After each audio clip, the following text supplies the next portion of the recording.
Gun smoke mingled with dust and rain as the young soldier was pushed aside from the SEAL formation. "She's just reserved," someone scoffed. But when the team was pinned down, enemy fire raining from the northern ridge, the commander shouted into the radio, "Iron Wolf sniper, you're up." She pulled back the lens cover, eyes cold as steel. The first shot pierced through the fog.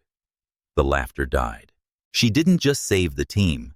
She redefined what courage looked like on the battlefield.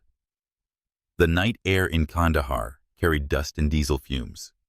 Lieutenant Ava Morgan adjusted the scope on her M210 enhanced sniper rifle for the third time that hour. Even though the calibration was already perfect, behind her, voices drifted from the equipment tent where the rest of Iron Wolf conducted their pre-mission briefing.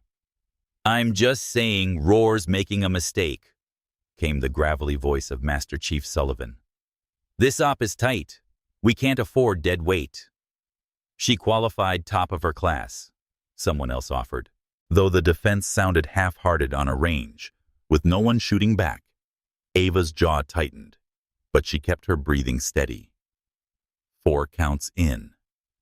Hold. 6 counts out.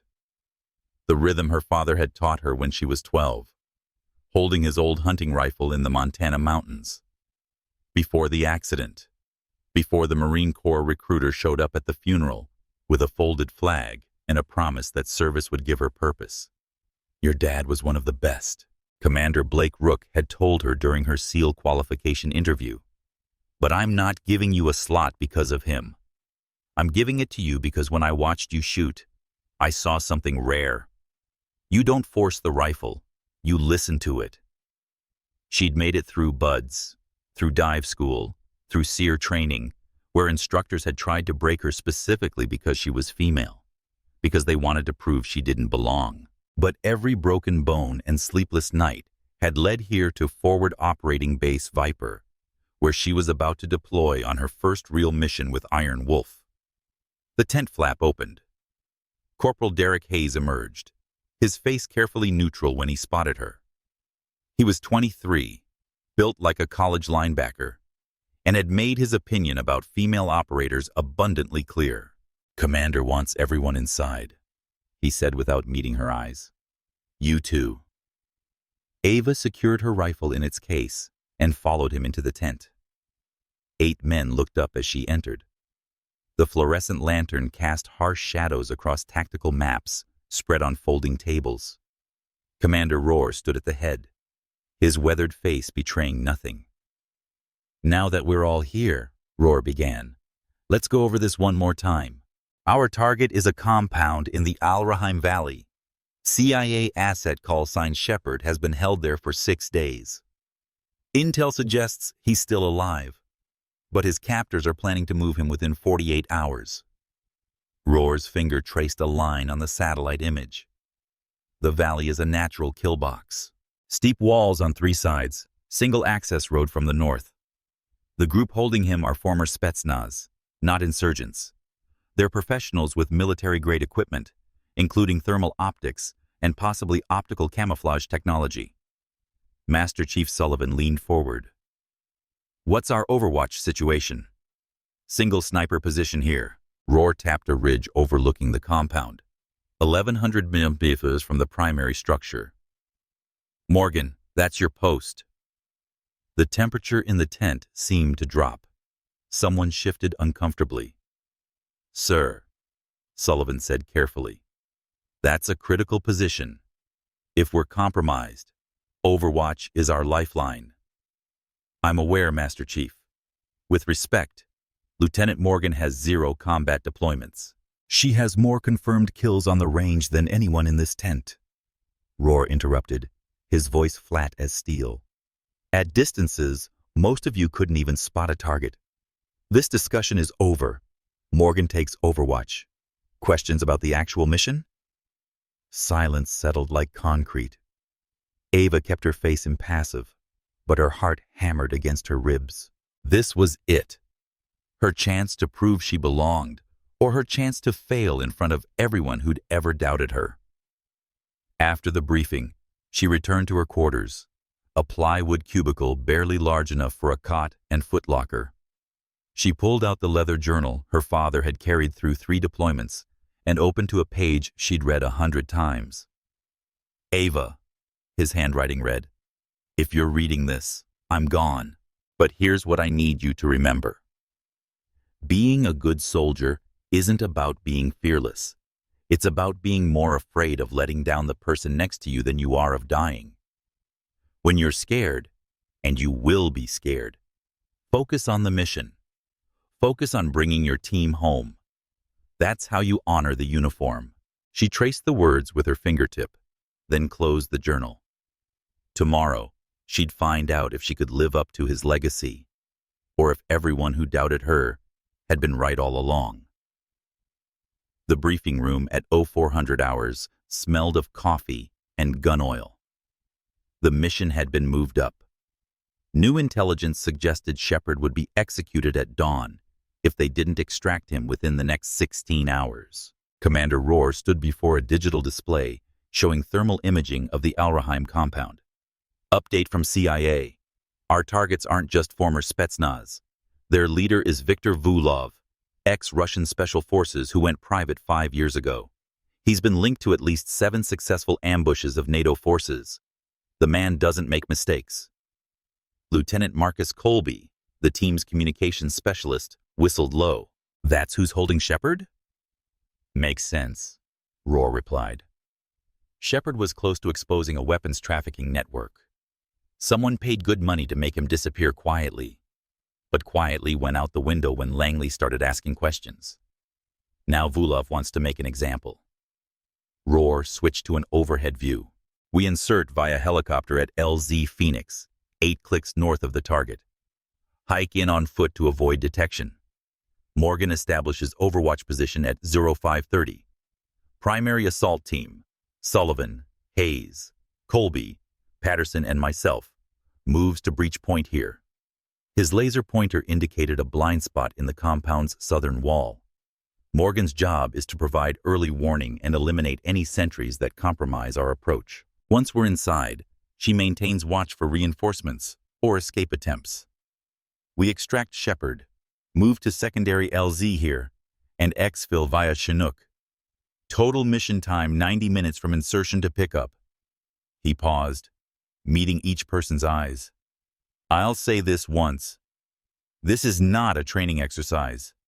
Vulov's people are professionals who've killed more experienced operators than us. Every mistake will be punished. Every hesitation could be fatal. So check your ego at the door, and trust your training and trust each other." His gaze lingered on Ava for half a second longer than the others. Not in doubt, she realized, in expectation. After dismissal, Master Chief Sullivan approached her in the corridor. Up close, the man was a mountain of scar tissue and contained violence, but his voice was quiet. "Listen, Morgan, I don't know you.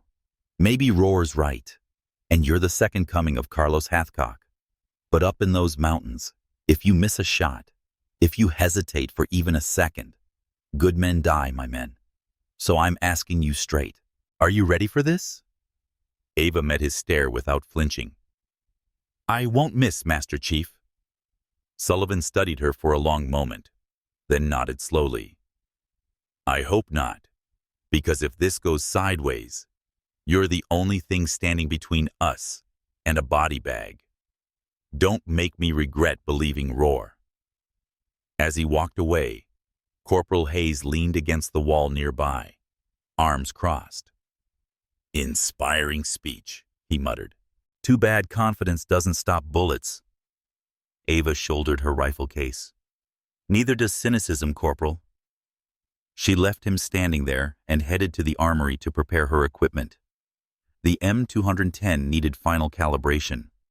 She'd be shooting at altitude in cold air with potentially variable wind conditions. The margin for error was microscopic.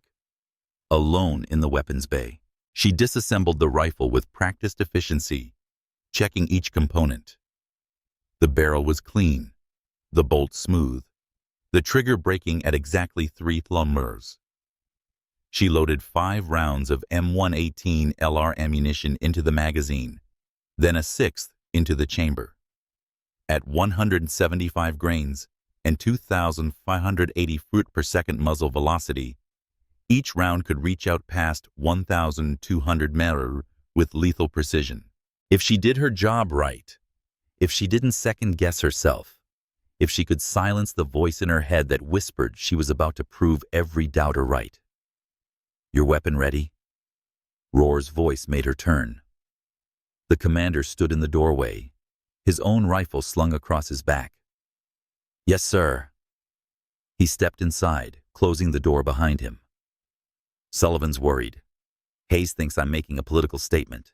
Half the team thinks you'll freeze up when rounds start flying down range." Ava straightened. "And what do you think, sir?" Roar's expression didn't change. "I think you've got something to prove. And soldiers with something to prove are either the bravest or the most dangerous." He paused. "Your father once told me that the hardest shot he ever took was the one where he had to trust himself completely. No spotter, no backup, just him and the target, and his belief that he'd done everything right. That's what tomorrow's going to be like for you." "I'm ready, Commander." "I know." Roar turned to leave, then stopped. "Morgan, when I call your name tomorrow, when everything's gone to hell and we're taking fire from positions we didn't expect, remember that I chose you because I've seen hundreds of snipers. You're one of maybe 5 I'd trust with my life. Don't let the noise in your head make you forget that."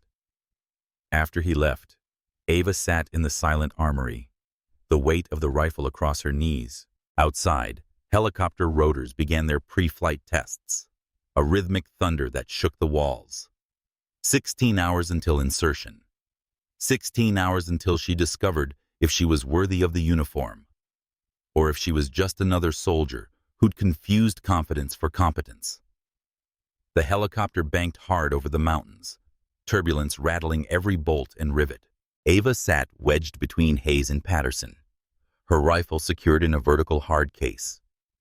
Through the open side door, Afghanistan's landscape rolled past in shades of gray and darker gray under the moonless sky. No one spoke. The noise of the rotors made conversation impossible. But more than that, each operator was inside their own head, running through procedures and contingencies. Sullivan checked his medkit for the 3rd time. Colby tested his radio encryption. Hayes just stared at nothing, jaw working on a piece of gum. Roar sat across from Ava, his face illuminated by the green glow of a tablet displaying real-time satellite feeds.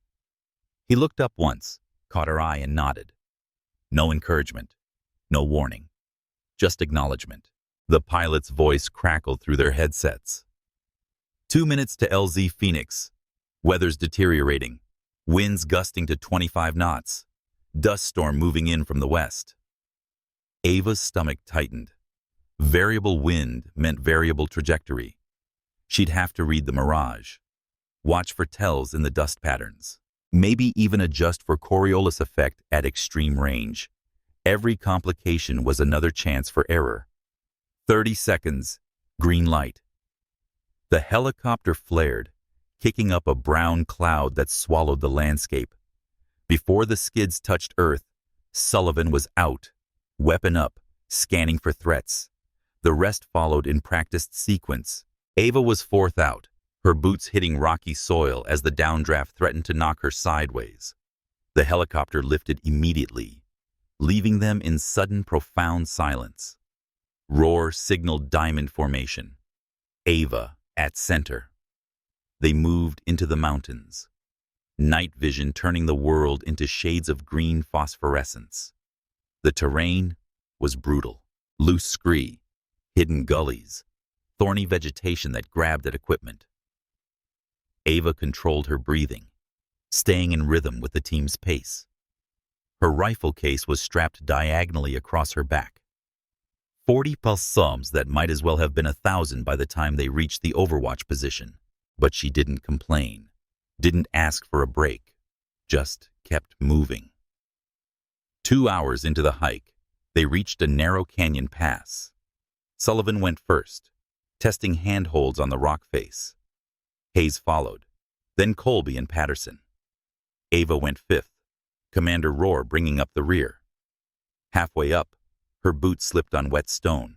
For one terrifying second, she dangled by her fingertips, the rifle case throwing off her balance. Below, a 50-foot drop onto sharp rocks. A hand clamped around her wrist. Hayes braced above her, muscles straining. "I've got you," he grunted. "Move your right foot up. There's a ledge." She found it, pushed, and scrambled over the rim. Hayes helped pull her up, then immediately turned away as if embarrassed by his own assistance. "Thanks," Ava managed. "Just move faster next time," he muttered, but there was less edge in his voice. They reached the overwatch position at 0525, 5 minutes ahead of schedule. The spot was perfect, a shallow depression behind a rock outcropping that provided natural cover while offering a clear sightline to the compound below. Ava pulled out her rangefinder and began calculating distances. Compound's main building, 1,142 ishi. Guard tower, north 987, mil. Southern wall, breach point 1,056 mil. She entered the data into her ballistic calculator, adjusted for altitude and temperature, and set up her rifle on a small bipod. Through the scope, the compound resolved into sharp detail. 4 buildings arranged around a central courtyard, 2 vehicles parked near the main structure, a generator humming in an outbuilding, and guards, at least 8 visible, moving with military precision. Iron Wolf actual to Iron Wolf 6, Rohr's voice whispered in her earpiece. Overwatch in position affirm. I count 8 hostiles visible. 3 more probable inside main building based on thermal shadows. Copy. Stand by for assault team movement. Ava settled behind her rifle, slowing her heart rate, feeling the wind's pattern against her cheek. The dust storm the pilot mentioned was building on the western horizon, a brown wall advancing like a slow-motion tsunami. Below, the assault team materialized from the shadows, ghosts in tactical gear. They reached the southern wall without incident. Sullivan placed a breaching charge while Hayes covered the courtyard approach. Then, everything went wrong. A guard emerged from the main building unexpectedly, radio to his lips. He'd seen something. Before Ava could report it, the man raised an alarm. Floodlights blazed across the compound. Armed figures poured from doorways. Contact! Sullivan's voice cracked through the radio. We are compromised! Abort! Abort! Gunfire erupted. Tracer rounds lit up the night in red streaks. The assault team scattered, pinned behind the wall as automatic weapons fire chewed apart the stone above their heads. Ava's scope swept across targets. Too many. They were coordinated, professional, already setting up overlapping fields of fire. This wasn't panic. It was a trap. Through her earpiece, chaos. Patterson's hit. Fall back to their flanking from the north. Then cutting through the noise, Commander Rohr's voice, steady as iron. Iron Wolf sniper, you're up. Ava's training took over. She found the first target, a machine gunner laying down suppressing fire from the guard tower. Center mass. Breathe. The rifle bucked against her shoulder. Through the scope, she saw the man crumple. Second target, a squad leader directing fire from behind a vehicle. Harder shot, partially concealed. She aimed for the gap between the truck's door and frame. Squeezed. The man dropped. Third target, someone with an RPG climbing to a rooftop. Longest range yet, nearly 200 meters with wind gusting. Ava watched dust swirl near the compound, calculated the drift, aimed 3 feet left of center, fired. The figure tumbled backward, the RPG clattering unfired down the tiles. Good hits, Sullivan shouted. Keep them off us. But more enemies kept coming. This wasn't 8 guards. It was 20, maybe 30. Vulov had reinforced his position, anticipated the assault, and now Iron Wolf was pinned down with a wounded man and no exit strategy. A muzzle flash from a previously clear window. Ava saw it half a second before the bullet cracked past Commander Rohr's position.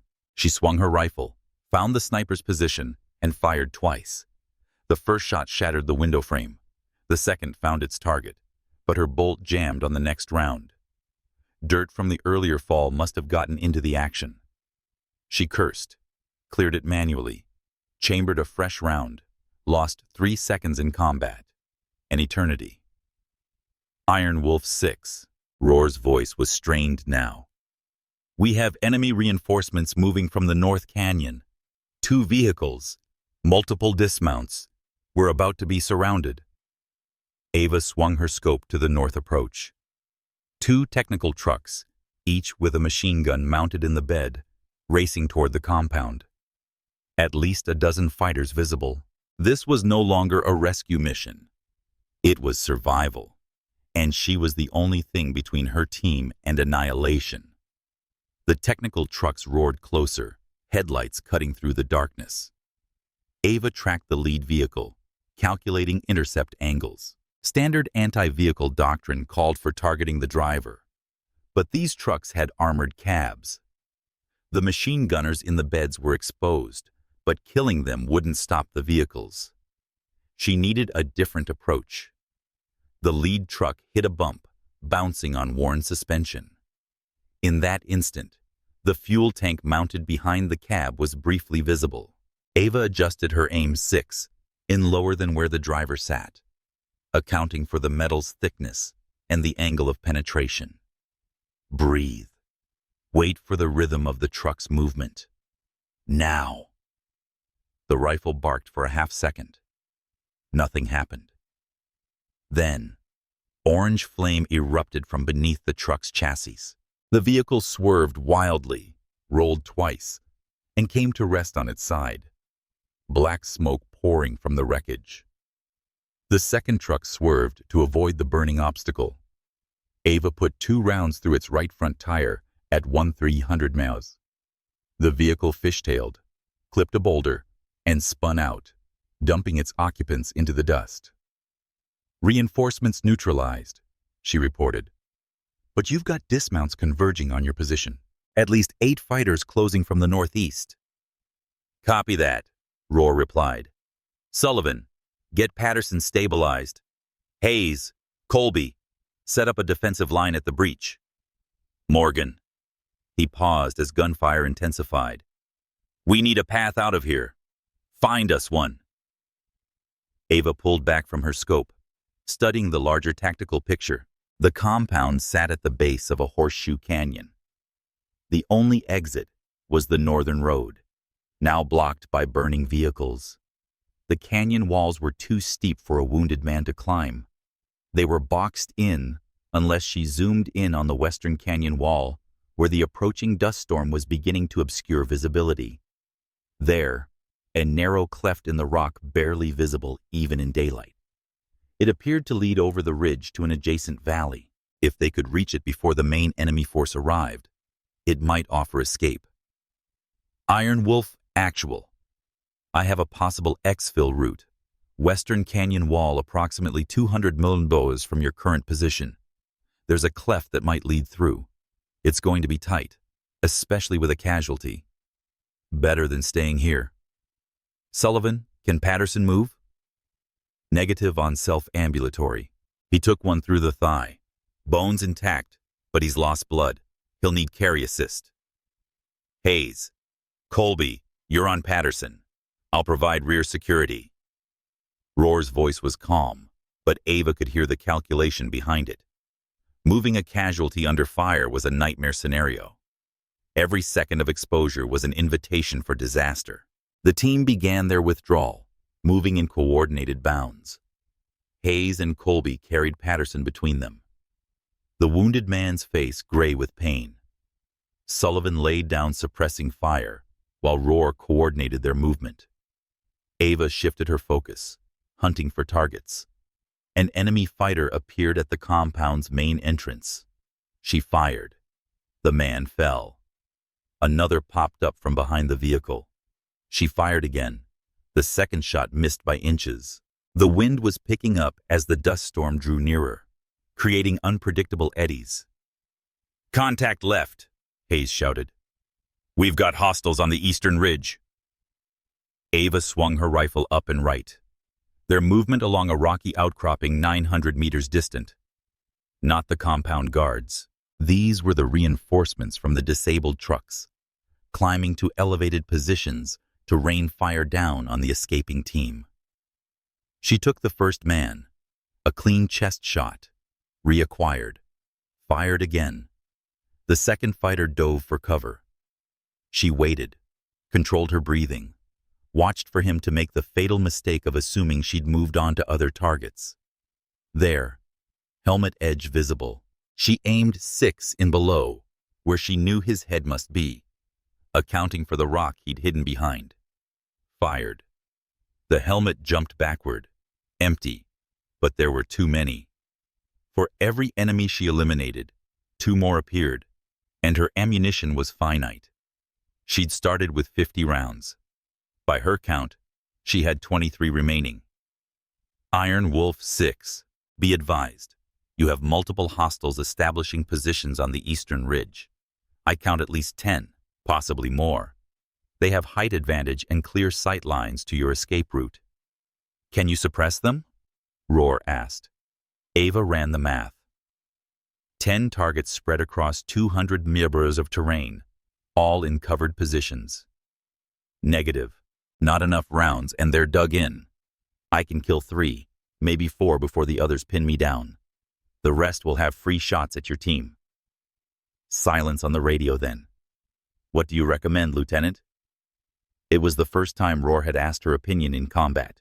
Despite the chaos, despite the fear, she felt a strange clarity. I need to reposition. If I can get to the ridgeline, 400 millimeters south of my current position, I'll have flanking angles on those fighters. They're expecting fire from the west. I hit them from the south. They'll be exposed. That's outside our communications range. If you get in trouble, I know, sir, but it's the only way to keep them off you long enough to reach the cleft. Another pause. Gunfire rattled in the background. Do it. You have 15 minutes before we're at the cleft. After that, we can't wait. Understood. Iron Wolf 6 moving. Ava broke down her rifle position in seconds, collapsing the bipod, securing her gear. She took one last look at the compound below, where muzzle flashes lit up the darkness like deadly fireflies. Her team was down there, counting on her. She turned and ran into the darkness toward the southern ridge, alone, beyond support, carrying nothing but a rifle and the desperate hope that she could do the impossible. Behind her, the dust storm finally reached the canyon, swallowing everything in a brown shroud. The terrain was treacherous in darkness. Ava moved as fast as she dared, night vision goggles turning the landscape into alien greens and blacks. Loose stones shifted under her boots. Thorny shrubs tore at her uniform. Every few seconds, she glanced at her compass, maintaining her bearing toward the southern ridge. The dust storm was both enemy and ally. It reduced visibility to near zero, which meant the hostiles couldn't see her team, but it also meant she couldn't see her targets. And at extreme range, even the slightest atmospheric interference could turn a perfect shot into a miss. She reached the ridge position with 3 minutes to spare. The vantage point was exactly what she'd hoped for, a rocky promontory that looked down on the eastern ridge where the enemy fighters had established their ambush. They'd made themselves comfortable, assuming they had all the time in the world to pick off Iron Wolf's retreat. They were wrong. Ava set up quickly, using her rangefinder to measure distances. The closest target was 847 mem. The farthest was 1,194. Not impossible ranges, but not easy either, especially with wind and dust creating optical distortions. She pulled out a small notebook, the same one her father had carried. On the back page, He'd written his formula for mirage reading, the technique of watching heat distortions through the scope to estimate wind speed and direction at the target. In dust, the principle still applied. She just had to watch how the particles moved through her scope's field of view. The wind was gusting left to right at approximately 12 mph. Temperature had dropped to 58 degrees. Altitude compensation was already calculated. She dialed in her adjustments, then settled behind the rifle. Iron Wolf actual to Iron Wolf 6. Roar's voice crackled, barely audible through the static the storm created. We're approaching the cleft, taking sporadic fire from the eastern ridge. Whatever you're going to do it now. Ava found her first target through the scope. A man with a Dragunov rifle, prone position, focused entirely on the canyon below. He never saw it coming. Her shot echoed off the canyon walls. The man jerked once and lay still. Immediately, the other fighters reacted, but they reacted wrong. They assumed the shot had come from the west, from Ava's original overwatch position. They rotated their positions to face that direction, exposing their backs to her. She took the second man, then the third, then the fourth. By the fifth shot, they'd figured out their mistake. Rounds began impacting around her position, ricochets screaming off stone, but she'd already created the opening Iron Wolf needed. The fighters on the eastern ridge were no longer focused on the canyon below. They were in survival mode, pinned by an enemy they couldn't locate in the dust. Eastern ridge is suppressed, Ava reported. You have a window. Move now. Copy. We're moving. A pause. Outstanding work, Lieutenant. Ava allowed herself 3 seconds of relief. Then she saw it. Movement on the compound's northern approach. Not the destroyed technicals, something bigger. Through the dust, she caught glimpses of an armored personnel carrier. Its angular hull painted in desert camouflage, the kind of vehicle that should have been in a military depot, not in the hands of mercenaries. Except Viktor Vulov wasn't ordinary mercenaries. He was former Russian special forces with connections to arms dealers across 3 continents. The APC's turret swiveled, searching thermal optics. Ava realized with dread. The dust storm that protected Iron Wolf from visual detection would be transparent to thermal imaging. The vehicle would see their heat signatures, track them, run them down before they reached the cleft. Iron Wolf actual, be advised. You have an APC entering the canyon from the north. Thermal equipped. You are visible to it. Can you disable it? Roar asked, though the strain in his voice said he already knew the answer. Ava studied the vehicle through her scope. Armored hull, reinforced turret, bulletproof glass. Her rifle could punch through a lot of things, but military-grade armor plating wasn't one of them. Negative on rifle fire. The armor's too thick. Options? She scanned desperately, looking for anything that might help. The APC was approaching the burning technical trucks, and there mounted on the overturned vehicle's bed was an RPG-7 launcher. It must have been thrown clear during the crash. It was 1,600 meters from her position, possibly damaged, possibly empty. But it was the only weapon in the canyon capable of stopping an APC, and it was lying in the open, 200 meters from the enemy vehicle. I have an idea, Ava said slowly. But you're not going to like it. Try me. There's an RPG near the burning trucks. If I can reach it before the APC spots me, I might be able to disable their vehicle. That's over a click from your position through open terrain with hostiles everywhere. Roar's voice hardened. Negative. Lieutenant, your orders are to provide overwatch, not conduct a solo assault. Sir, if that APC reaches the cleft, your team dies. All of you. This is the only play. The radio went silent. Ava counted 5 heartbeats. 10. Then, your father once disobeyed a direct order in Fallujah, saved 15 Marines doing it, got a medal and a court-martial. Spent 6 months having to explain why he was right to question his superior's judgment. Another pause. I'm not your superior right now, Lieutenant. I'm a commander with no good options. If you think you can do this, if you believe you can reach that RPG and stop that APC, then I'm trusting your judgment. But if you die doing this, I'm going to be very angry at your father's ghost for teaching you to be this stubborn.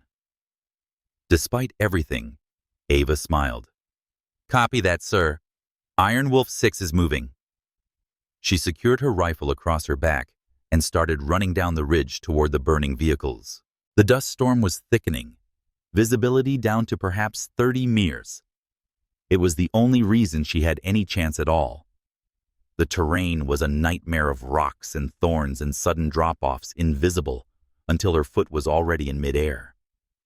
She fell twice, tearing skin from her palms on jagged stone, but she kept moving. The APC's engine growled somewhere to her left. How close? The dust made acoustic ranging impossible. It could be 50 meters away or 5. She nearly ran straight into the burning technical before she saw it, the heat from the flames hitting her face like a physical force. The RPG launcher lay 10 feet away, half buried in dust. Ava scrambled for it, her hands closing around warm metal. The launcher was intact. She popped open the tube, checking for damage. The firing mechanism looked operational. Now she just needed a rocket. She searched the scattered wreckage, finding a canvas bag that had been thrown clear. Inside, 3 RPG-7 warheads, anti-tank rounds, exactly what she needed. A mechanical squeal cut through the dust, metal treads on rock. The APC was close, very close. Ava loaded a warhead, primed the launcher, and waited. In RPG training, they taught her the optimal firing range was 200 meters. Closer was better for accuracy, but risked getting caught in the back blast. Farther risked the round going off course. The APC's shadow materialized from the dust like a metal ghost. 70 meters, 60, 50. She aimed for the side armor below the turret where the hull was thinner, breathed, waited for the vehicle to line up perfectly. 30 meters, fired. The rocket whooshed from the tube, trailing white smoke. For one terrible second, Ava thought she'd missed. The round seemed to fly high. Then it dipped, struck the APC's flank, and detonated in a blast that lit up the entire canyon. The explosion shockwave knocked her flat. Metal debris rained down. She rolled behind the burning technical as machine gun fire raked the ground where she'd been standing. The APC wasn't destroyed. The rocket had blown off part of its armor skirt and damaged one tread, but the vehicle was still mobile, still lethal, and now it knew exactly where she was. The turret swiveled toward her position. Ava grabbed the second warhead, loaded with shaking hands. The APC fired, autocannon rounds chewing apart the technical's corpse. She had maybe 5 seconds before the vehicle adjusted its aim and obliterated her cover completely. She popped up, aimed, and fired without hesitation. This rocket hit the APC's turret ring, the weak point where the rotating mechanism connected to the hull. The explosion was smaller, but more catastrophic. The turret froze in place, smoke pouring from hatches. But Ava didn't stop. She loaded the third and final warhead, circled to the APC's rear, where the engine compartment was least protected, and put the last rocket through the vehicle's grill. The APC died with a groan of tortured metal, settling onto its broken treads as internal fires consumed it. Ava dropped the empty launcher and keyed her radio. Iron Wolf Actual. The APC is neutralized. Repeat, threat is eliminated. Copy that. Roar's voice carried something she'd never heard from him before. Awe. We're at the cleft. Everybody made it. We're through to the secondary valley. Extraction helicopter inbound. ETA 12 minutes. Good to hear, sir. Ava swayed on her feet, adrenaline crash hitting her like a hammer. The world exploded. She never heard the grenade, never saw where it came from. 1 second she was standing, the next she was airborne, tumbling, the world spinning in confused circles of dust and flame and darkness. She hit the ground hard enough to crack ribs. Her helmet had saved her skull, but not her consciousness. The last thing she saw before the blackness took her was figures approaching through the dust. And the last thing she heard was her father's voice, a memory from childhood. When you fall, you get back up. Every time, no exceptions. Then nothing. Ava woke to pain. Ribs screaming, head pounding, copper taste of blood in her mouth. She tried to move and discovered her hands were zip-tied behind her back.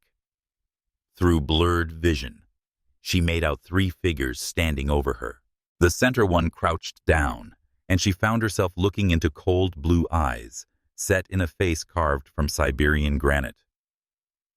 "Lieutenant Morgan," the man said in accented English. "The famous Iron Wolf sniper. You have cost me many men tonight." Viktor Vulov had to be up close. He was older than she'd expected, maybe 50, with silver threading his dark hair. But there was nothing weak about him. He moved like a man who'd spent his life in violence and had learned to love it. "My employer will be disappointed," Vulov continued. "He wanted the CIA man and paid well for privacy. Instead, you and your team have created an international incident.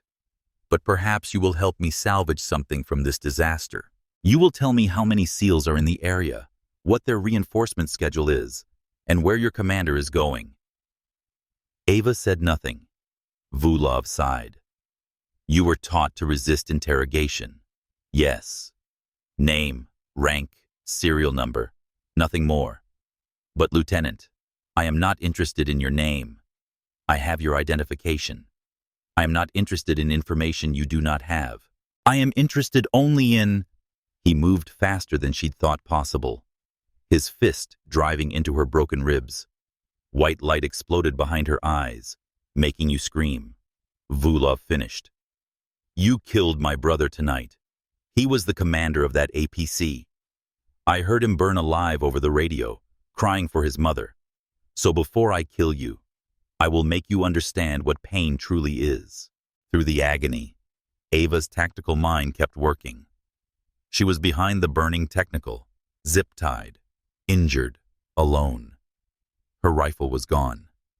Her pistol was gone. Her knife was still in her boot. They'd searched her vest and belt, but had missed the small blade she kept in a sheath strapped to her left ankle. Vulov laughed. "And miss watching the light fade from your eyes. Miss hearing you beg." He stood, pulling a knife from his belt. "No, Lieutenant. You will die slowly. And when your friends come looking for you—" The radio on his belt crackled. "Sir, we have movement on the ridge. Could be the Americans doubling back." Vulov's expression hardened. "Deal with it. I will finish here and follow." He looked down at Ava. 30 seconds, Lieutenant. I will give you 30 seconds to tell me where your team is heading. If you do, I kill you quickly. If you refuse, I start removing fingers." Ava flexed her wrists against the zip tie. The plastic dug into her skin, but didn't break. She needed him distracted, needed just a few more seconds. "I'll tell you," she said, her voice weak. Just don't hurt me anymore." Vulov's smile was predatory. "Where are they going?" "The cleft," Ava whispered. "Western Canyon Wall, through to the next valley." "How many?" 5. No. 4. One was too wounded to walk. They might have left him. "What is their extraction plan?" "Helicopter. LZ Falcon. 4 clicks southeast." She let her voice break. "Please, I've told you everything. Just make it quick." Vulov knelt beside her again, knife glinting. "You think I am fool? There is no LZ Falcon in that region. You lie very badly, Lieutenant." He reached for her hand. Ava moved. Her legs scissored up and around his neck, the flexibility from years of training paying off in that instant. She locked her ankles, squeezing with every ounce of strength in her core. Vulov grabbed at her legs, tried to pull free, but she'd caught him perfectly in a triangle choke. He slammed her into the ground once, twice. She held on, vision darkening, ribs shrieking. Held on as he fumbled for his knife. Held on as consciousness began to slip away. Then his movement slowed, stopped. He went limp. Ava released him and rolled away, gasping. She had maybe seconds before his men realized something was wrong. She twisted her arms, ignoring the pain, and managed to grab the knife from her boot sheath. The blade was only 3 in, but it was sharp. She sawed at the zip tie, hands slippery with blood, until it snapped free. Vulov was stirring. Not dead, just unconscious. Ava didn't hesitate. She took his rifle, his radio, and his sidearm. Then she ran into the dust storm toward the western canyon wall, toward her team. Behind her, shouts of alarm, gunfire. They'd found their commander. Ava didn't look back. She ran blind through the storm, following the compass bearing toward the cleft. Every breath was agony, broken ribs grinding. Her head throbbed where it had hit the ground, but she kept moving. The radio on Vulov's belt crackled with furious Russian. They were organizing a pursuit. Thermal scopes would pick her up despite the dust. She had minutes, maybe less. The canyon wall materialized from the brown murk. She found the cleft more by luck than navigation. A vertical crack in the rock, barely wide enough for a person. Blood marked the stone where Patterson had been dragged through. Ava squeezed into the gap, rifle held overhead. The passage was tight, jagged rocks scraping her vest. She pushed deeper, 10 feet, 20, until she emerged into a narrow defile on the far side. "Don't move." She froze. Hayes stood 5 feet away, rifle aimed at her chest. Behind him, Sullivan and Colby had taken defensive positions while Rohr knelt beside Patterson, applying fresh bandages. "It's me," Ava managed. "Lieutenant Morgan." "Prove it," Hayes said.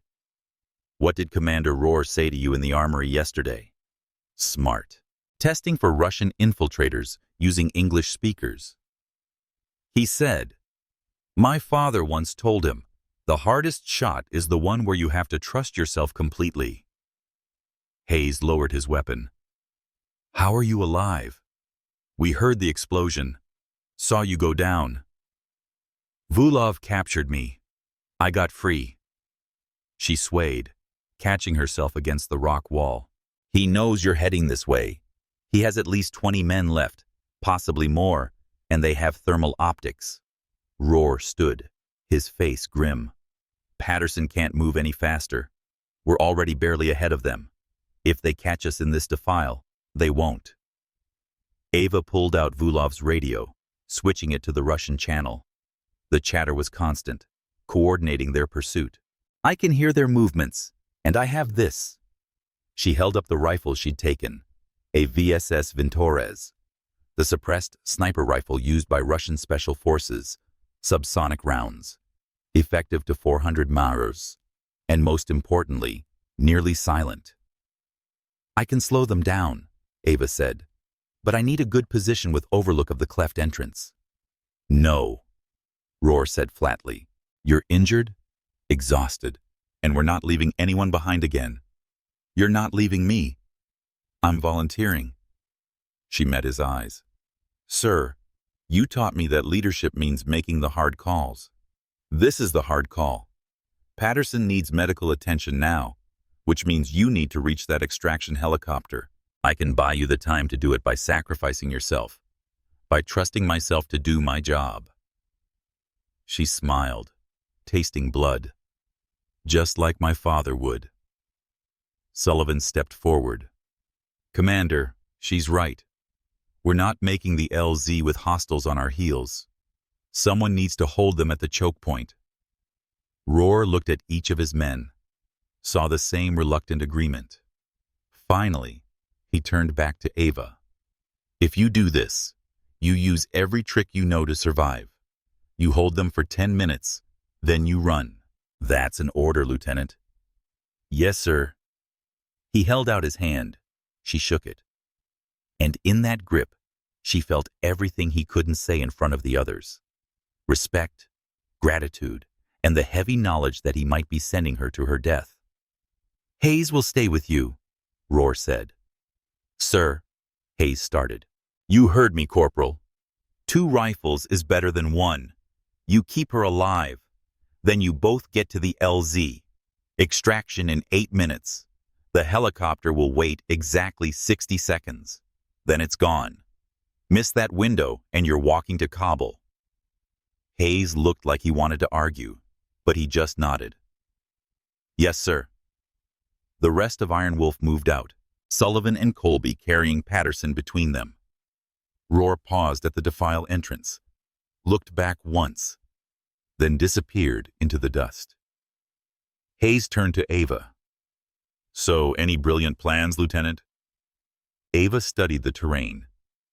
The defile opened into a small clearing before narrowing to the cleft, a perfect kill zone if they set it up right. How many grenades do you have? 3. Good. Set them up in a triangle pattern around the cleft entrance. 20 feet spacing. Radio detonation if you have them. I do. But even if we blow the grenades, that won't stop them all. It's not meant to stop them. It's meant to funnel them. She pointed to a rocky outcropping on the left side of the clearing.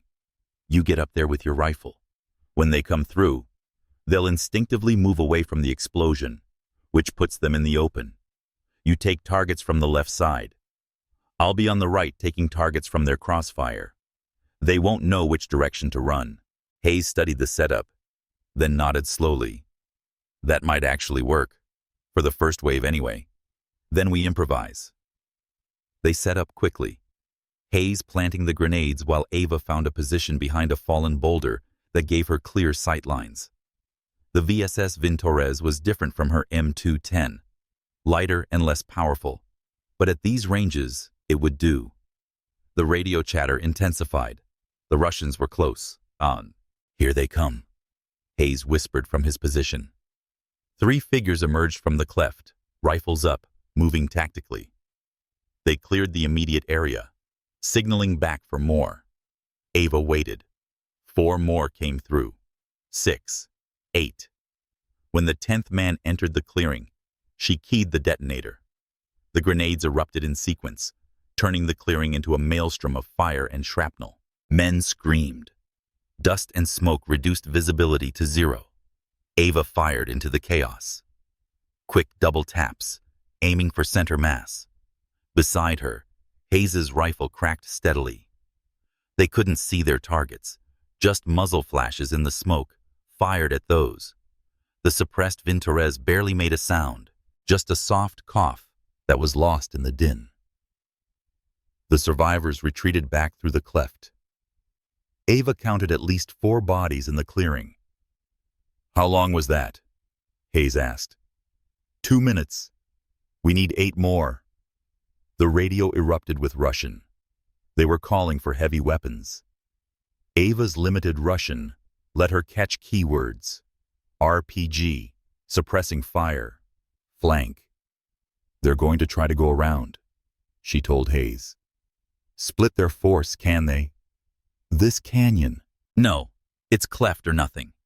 But they can bring up firepower we can't match. Probably already moving an RPG team to blow apart our positions. Hayes's laugh was strained. So we held them for 2 minutes, and now they're going to kill us with rockets. Great plan, Lieutenant. You have a better one? Before he could answer, something flew through the air from the cleft. Grenade. Ava and Hayes both dove for cover as it detonated, showering them with stone chips. More grenades followed. Flashbangs. Smoke. They were softening up the clearing before the next push. Through the chaos, Ava heard the distinctive sound of an RPG being loaded. "Move!" she shouted. They scrambled away from their positions just as a rocket shrieked out of the cleft. It hit the boulder she'd been hiding behind. The explosion so close the shockwave felt like being hit by a truck. Her ears rang. She couldn't hear Hayes, couldn't hear the radio, just tinnitus and her own pulse. She looked up to see Russians pouring through the cleft, at least 20 of them, firing as they came. Hayes was pinned behind an outcropping, returning fire, but vastly outnumbered. This was it. They'd held the line as long as they could. Now they were going to die here. Ava raised the Vintorez for one last shot. And then the sky roared. The Chinook helicopter appeared through the dust storm like a mechanical angel, its twin rotors beating the air into submission. Door guns opened up. 7.62mm tracers raining into the clearing where Russians had been seconds before. Ava stared in disbelief. The extraction helicopter had come to them. A rope dropped from the side door. Commander Rohr slid down it, boots hitting ground while the helicopter hovered 30 feet up. He ran to Ava's position, hauling her to her feet. "You said 60 seconds at the LZ." She shouted over the rotor wash. "I lied." Rohr grabbed Hayes next, dragging him toward the rope. "Thought you'd refuse to hold this position if you knew we were coming back. Now shut up and climb." Master Chief Sullivan was already descending another rope, laying down cover fire with his M4. Ava grabbed the first rope, wrapped it around her arm, and felt herself being hauled upward as the winch engaged. Broken ribs screamed. She didn't care. Hayes came up beside her. Then Rohr. Then Sullivan. The moment they were aboard, the pilot banked hard, racing away from the canyon as RPG trails chased them into the sky. Ava collapsed on the helicopter deck, gasping. Someone wrapped a thermal blanket around her. A medic appeared, checking her pupils, her ribs, her pulse. Commander Rohr knelt beside her. "You held them longer than 10 minutes. 12, Hayes said, sitting against the opposite bulkhead. 12 minutes of hell. Sir, permission to speak freely?" "Granted. Your sniper is absolutely insane, and I will never doubt her again." Rohr smiled, something Ava had never seen him do. "She's my father's daughter. His ghost would have haunted me if I left her behind." He looked at Ava. "How many did you take down tonight?" She tried to count. The Overwatch position, the Eastern Ridge, the APC crew, the clearing. I stopped counting at 23. CIA put the number at 28. They were watching via satellite. 28 confirmed kills in one engagement, most at extreme range in adverse conditions. Rohr's voice was quiet. "Your father's record was 31 over 3 tours. You just matched him in one night." Ava closed her eyes, exhausted beyond measure. "Did we get Shepard out?" "He's on another bird already halfway to Bagram. Thanks to you, a good man's going home to his family." Rohr stood. "Get some rest, Lieutenant. You've earned it." As he walked away to check on Patterson, Hayes leaned over. "Hey, Morgan." She opened one eye. "Yeah?" "Back there when you took out that APC. That was the craziest thing I've ever seen, and I've seen some crazy stuff." He paused. "I'm sorry for doubting you, for making your life harder than it needed to be. You carried me out of that canyon because you held the line when I would have run. Fair's fair." He extended his fist. Ava bumped it with her own. "We good, Hayes?" "Yeah, we're good." She let her eyes close again. Through the helicopter's open door, dawn was breaking over Afghanistan, painting the mountains in shades of gold and amber. They'd survived the night against all odds, against overwhelming force. They'd completed the mission and come home. Well, most of them. She looked over at Patterson, unconscious but stable. IV lines running into his arm. The medic gave her a thumbs up. He'd make it. They all would. Master Chief Sullivan sat down next to her, his weathered face thoughtful. You know what the hardest part of command is, Lieutenant? What's that, Master Chief? Knowing when to trust someone against your instincts. Rohr trusted you when everything in his training said he shouldn't. You made him look like a genius tonight. I just did my job. No. You did something most snipers train their whole lives to do and never manage. You didn't just hit targets. You understood the battle, saw what needed to happen, and made it happen, even when it meant putting yourself in danger. Sullivan shook his head. That's not just skill. That's something else, something rare. Ava thought about her father, about the journal in her footlocker, about the years of training and doubt and determination that had led to this moment. My dad used to say that being a good soldier isn't about being fearless. It's about being more afraid of letting down the person next to you than you are of dying. Smart man, your father. Sullivan stood, patted her shoulder. He'd be proud, and that's not something I say lightly. As the helicopter carried them toward base, Ava stared out at the retreating mountains. Somewhere down there, Viktor Vulov was probably still alive, probably already planning his next move. The war would go on. More missions, more dangers, more chances to prove herself or fail.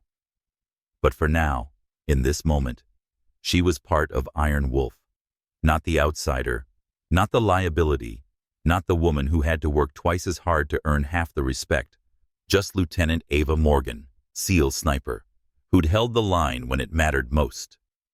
3 days later, Forward Operating Base Viper buzzed with rumors. The official after-action report had been filed. CIA had sent their own assessment, and word had leaked about what happened in Al Rahim Canyon. Ava spent those days in the medical bay, getting her ribs wrapped and her concussion monitored. She slept 14 hours the first day, 10 the second. By the third, she was restless, ready to get back to training. But Commander Rohr had other plans. Conference room, 1400 hours, he told her. Dress uniform.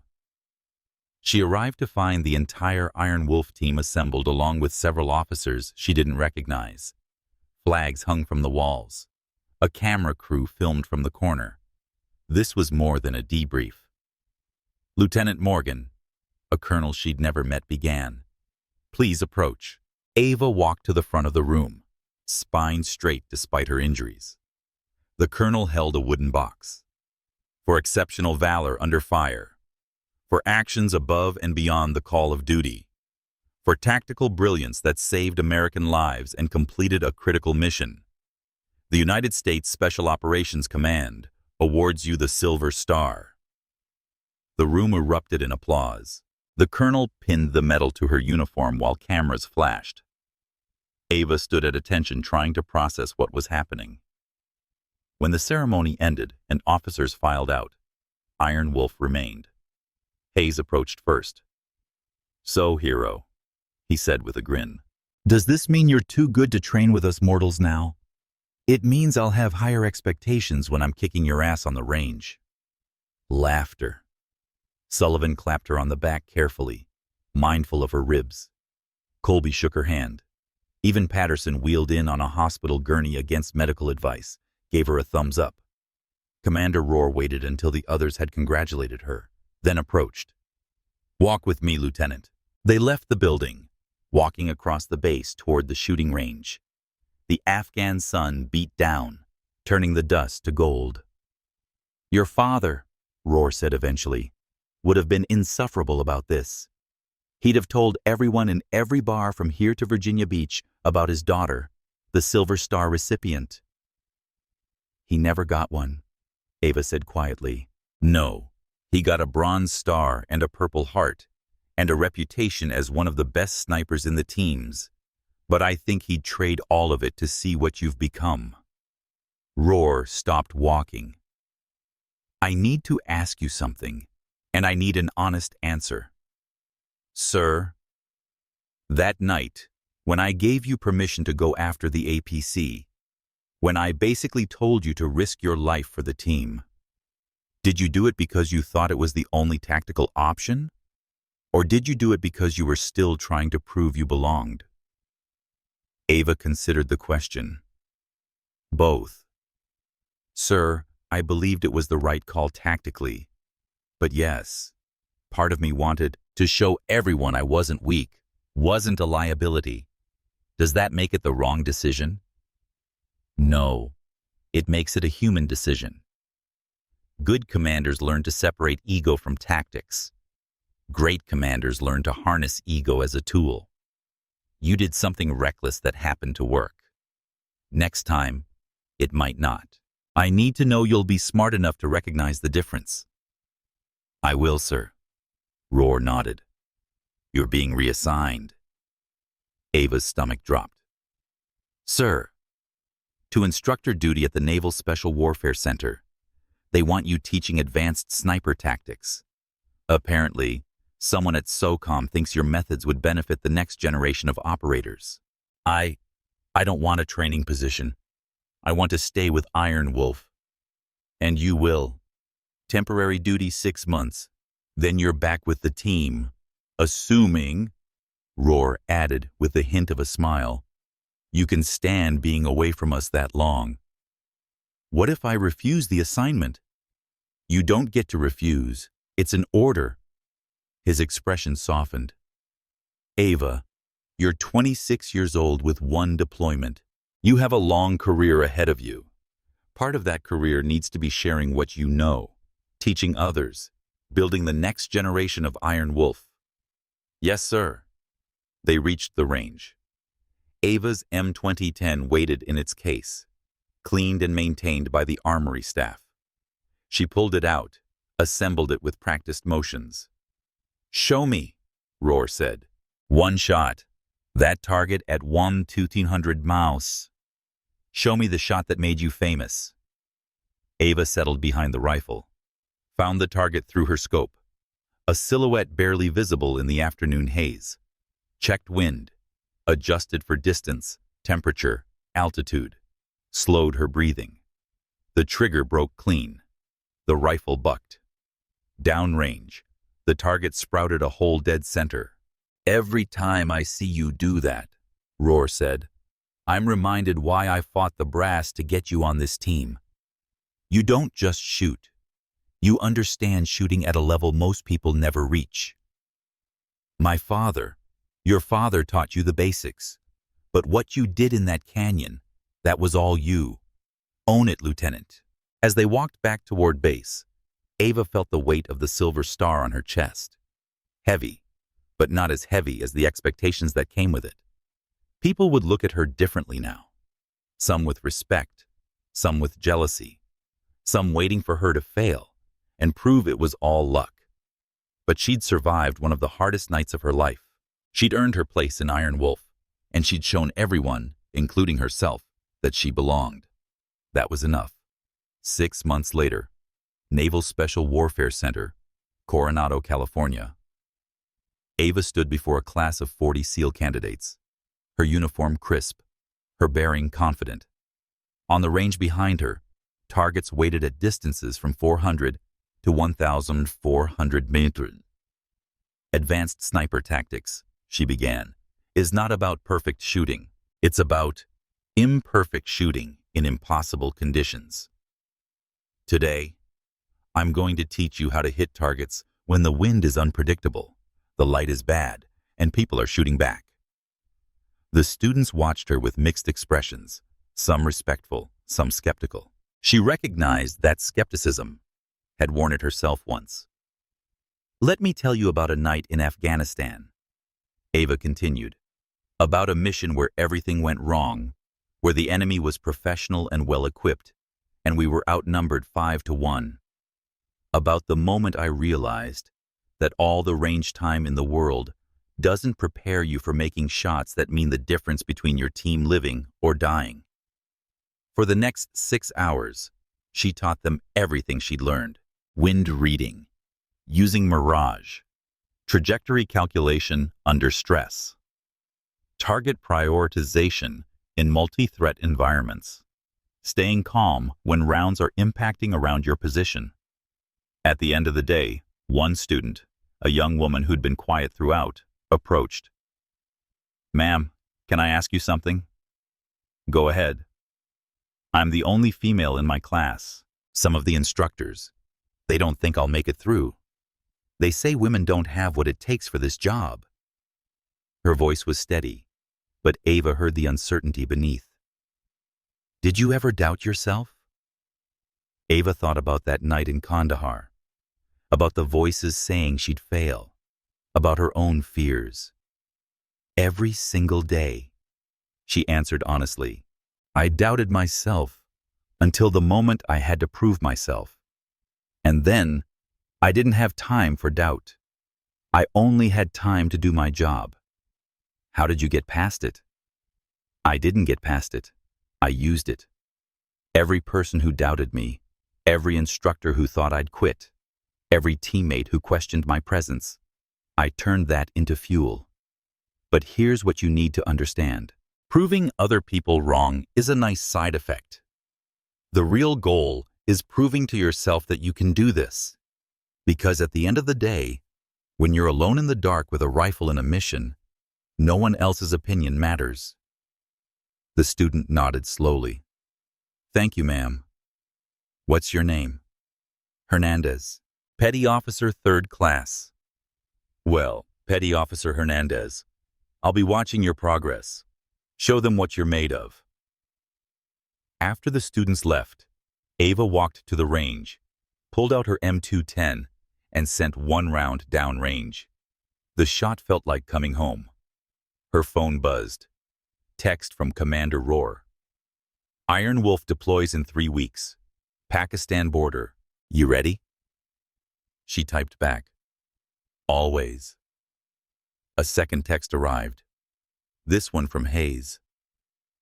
"Hurry back. Sullivan's terrible at coffee jokes, and we need someone to make fun of him with." Ava smiled.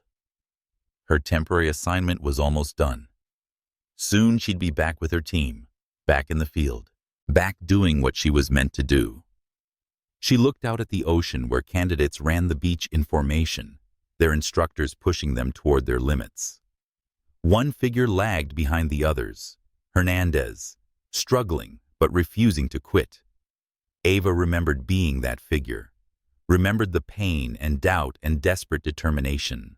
She hadn't known then if she'd make it, but she'd kept moving forward, one step at a time, one shot at a time.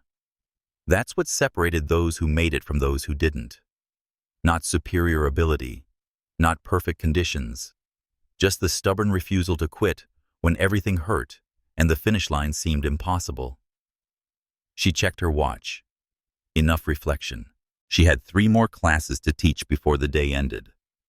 40 more students to push toward excellence. 40 more chances to shape the future of naval special warfare. As she headed back to the classroom, Ava caught her reflection in a window. The Silver Star ribbon was visible above her other decorations, but it was her eyes she noticed most. Steady, confident, certain. The eyes of someone who'd proven herself in the hardest way possible. The eyes of Iron Wolf. The ceremony at Fort Bragg drew hundreds of people. Military dignitaries, family members, press all gathered to honor the latest recipients of Special Operations' highest awards. Commander Blake Roar, now a full colonel, stood at the podium. Behind him, a screen displayed photos from that night in Al Rahim Canyon. "Leadership," he told the audience, "is about making impossible decisions with incomplete information. It's about trusting your people, even when every instinct says not to." 2 years ago, I made a decision that many questioned. I placed Lieutenant Ava Morgan in a critical position, despite her lack of combat experience, despite doubts from my own team. The screen showed thermal images of the canyon battle downloaded from CIA satellites. Even in black and white, the tactical brilliance was evident. That decision saved 5 American lives and completed a mission that prevented a major intelligence breach. But more than that, it showed me something I'd forgotten. Being a good soldier isn't just about following doctrine. Sometimes it's about recognizing potential where others see weakness, about giving someone the chance to prove themselves. He turned to where Ava sat in the front row. Now, a full lieutenant with 2 deployments under her belt and a reputation that preceded her wherever she went. Today, we honor not just what Lieutenant Morgan did in one night of combat, but what she's done since. As an instructor, she's trained over 200 snipers. As an operator, she's completed 4 more deployments with 0 friendly casualties. As a leader, she's shown the next generation that excellence has no gender. The audience applauded. Ava stood walking to the stage. But she wasn't alone. Beside her walked Petty Officer Second Class Maria Hernandez, who'd graduated top of her class and earned her own position in a SEAL team. Together, they received certificates recognizing their contributions to special operations. The cameras flashed. The audience stood, but Ava barely noticed. She was looking at the back row, where her father's old SEAL teammates had gathered, gray-haired men who'd served with him, who remembered him. They weren't applauding. They were standing at attention, hands raised in salute, honoring their fallen brother through his daughter. After the ceremony, Ava found Master Chief Sullivan outside smoking a cigar, despite the no smoking signs everywhere. "Breaking regulations, Master Chief?" "Some rules are meant to be bent, Lieutenant." He offered her the cigar. She declined. "Hell of a speech Rohr gave. He's always been good with words." He left out the best part, though. Sullivan took a long draw on the cigar. "The part where you scared the hell out of all of us by being better than we expected. The part where you made us question every assumption we had about who belongs in the teams."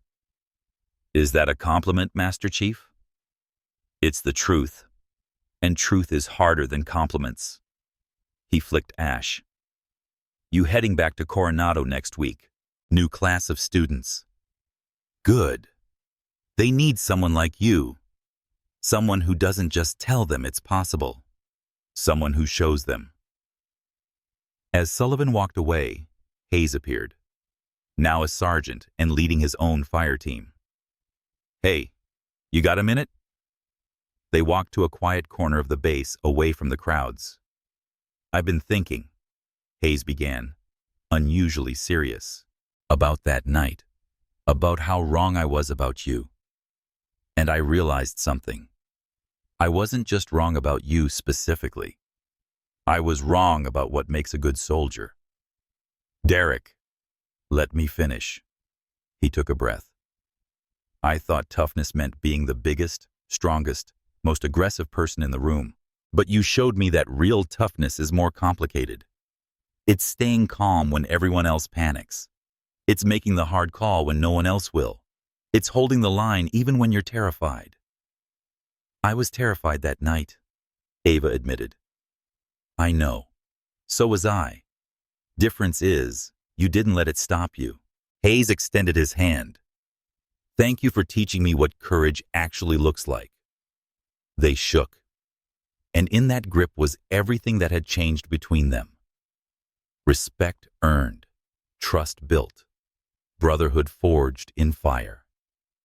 As evening fell and the base emptied, Ava found herself alone at the memorial wall, where names of fallen operators were engraved in stone. She found her father's name, traced it with her fingertips.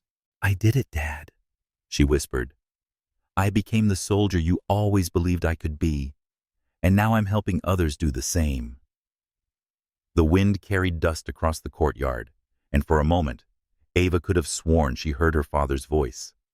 "Proud of you, Ava. So damn proud." She stood there until the sun set, until the lights came on across the base. until it was time to head back to her quarters and prepare for the next chapter. Because the mission never truly ended.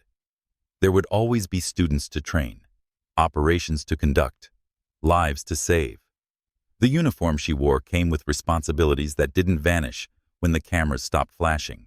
But as she walked across that base, past saluting soldiers and respectful nods, Ava Morgan knew one thing with absolute certainty. She'd earned her place in history, not as a female sniper, not as an exception to the rule, but as Iron Wolf, as a warrior who'd proven that courage had no gender, that excellence required no apology, and that the hardest battles were won not on distant battlefields, but in the hearts of those who refused to quit. They'd looked down on her once. Now they looked up to her. In the crucible of that Afghan canyon, Lieutenant Ava Morgan taught us a truth that echoes far beyond the battlefield. Real courage isn't the absence of fear or doubt. It's the quiet, stubborn choice to rise when every voice, including your own, whispers that you don't belong. She carried the weight of lost fathers, skeptical teammates, and a world quick to judge. Yet in the chaos of gunfire and dust, she chose the mission over ego, the team over survival, turning skepticism into salvation with every precise shot and selfless act. Ava's story reminds us that life's hardest trials, whether a grueling job interview, a shattered dream, or standing alone against prejudice, aren't about proving others wrong at first, but proving to yourself that you're capable of more than the limits others impose. Her father's words became her armor. Fear, letting down those beside you more than death itself. In our own lives, when doubt creeps in and the storm obscures the path, remember Ava. Breathe steady, trust your training, and fire true. One shot, one step, one refusal to quit can redefine not just your story, but inspire a chain of unbreakable spirits. What about you? Share in the comments the moment you turned doubt into defiance, your Iron Wolf shot that changed everything. Hit that subscribe button and ring the bell for more raw, real stories of resilience that light the fire in your soul. Let's build a community of warriors who rise together.